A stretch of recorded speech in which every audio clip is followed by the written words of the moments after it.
Hi class, this is lecture 17. We're going to look at the soul-building response to the problem of suffering. This is again chapter 4.5, particularly pages 370 to 377 of our textbook. And just to recap, again, we've been looking at one particular version of the problem of suffering. Why would God allow suffering in our planet? Well, what good reason would an all-powerful, all-knowing, all-good God have for allowing all this suffering in the world? All that God is described as an O3 God, omnipotent, omnibenevolent, omniscient. Well, according to the problem of suffering, there just isn't a reason. No reason could be good enough to justify all the suffering, and that seems to be good evidence that there's no such God. The formalized version goes as follows: if there's an O3 God, then God has a legitimate reason to allow all this suffering, but there isn't any such legitimate reason to allow this suffering, so there is no O3 God. Now, the stickiest point here in evaluating this evidential version of the problem of suffering seems to focus on premise 2. Premise 2 says there's no legit reason to allow the suffering. Well, not so fast. Maybe there is. And so far in our lectures, we've looked at one potential legitimate reason, free will. Maybe free will is a good gift. And we looked at that last lecture. We evaluated that. This particular lecture, we're going to look at another different reason that's referred to as the soul-building response. So let's take a look and start. A nutshell of this is that God places an important value on us becoming better people. Sometimes this gets referred to as becoming perfect creatures or becoming children of God, improving ourselves in general. So God just doesn't want us to be better people. God just doesn't care about the final end goal of us being morally perfect.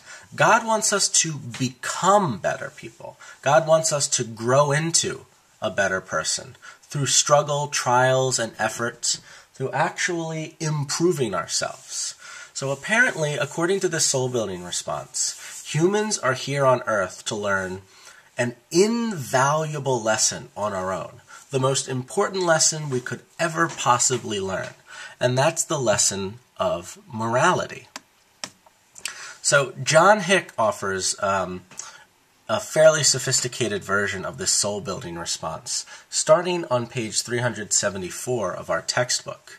And he starts to explain the process of how it is we could become more moral creatures, how we could start at a place where we're not moral and learn to improve ourselves to become moral. Well, God, apparently, according to this story, says, I'm going to give these creatures freedom. Again, that's the free will thing. The ability to do good stuff and the ability to do bad stuff. And God is also going to place us in a world where we get to experience for ourselves both pains and pleasures. We get to suffer and we get to enjoy things in life a little bit. And according to this story, we're supposed to be able to figure out for ourselves that pain is bad. The only way to figure out, to really know that pain is bad is to get to experience it for ourselves. And we're supposed to figure out from that pain is bad, well, causing pain is bad, so not only should others not cause me pain, I probably shouldn't cause others pain. This is the idea that with great power comes great responsibility. Once you realize you're a free creature and you have the ability to cause this kind of pain and suffering in others, you should realize that you shouldn't do that. You shouldn't cause others to suffer, because suffering is so bad. And you know that because you've experienced suffering for yourself.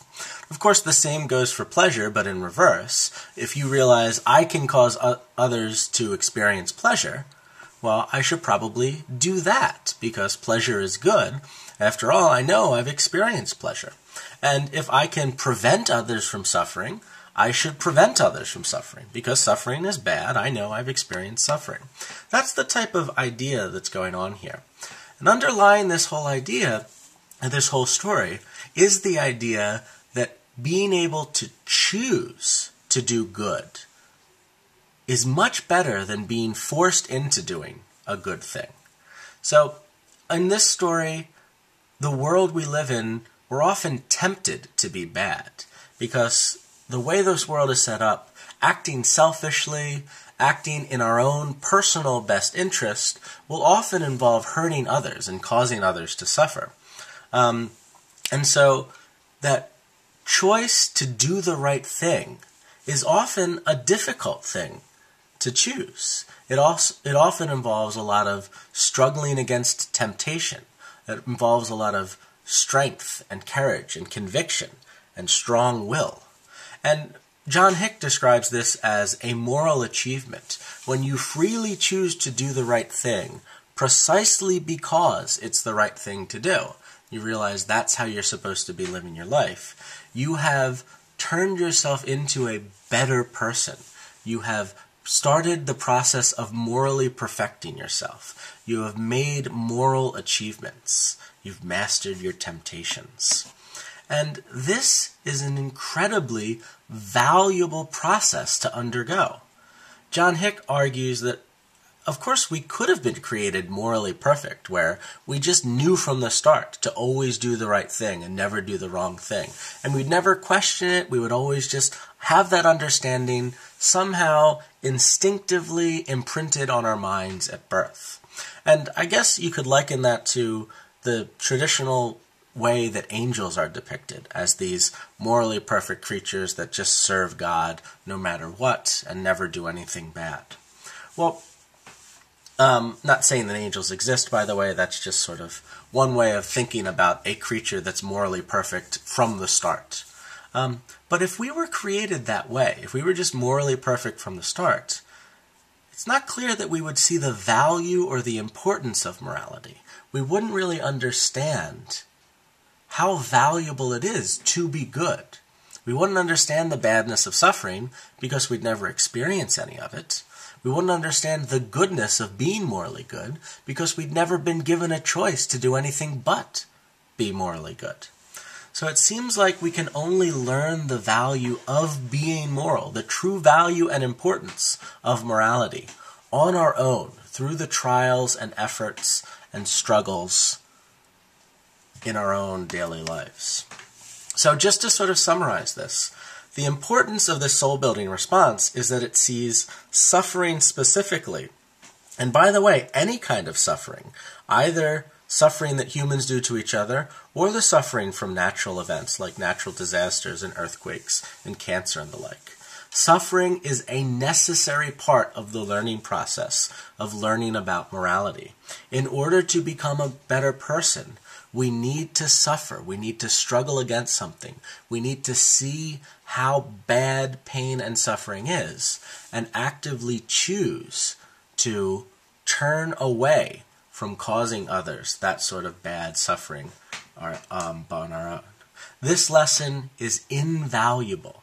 This is the most important lesson we could learn. And according to John Hick, according to the soul-building response, this lesson is completely worth the suffering that we experience in our lives. Well, what do you think? Is that a good response? Is John Hick onto something here? Well, let's do what we always do. We're going to systematically evaluate whatever philosophical argument comes our way.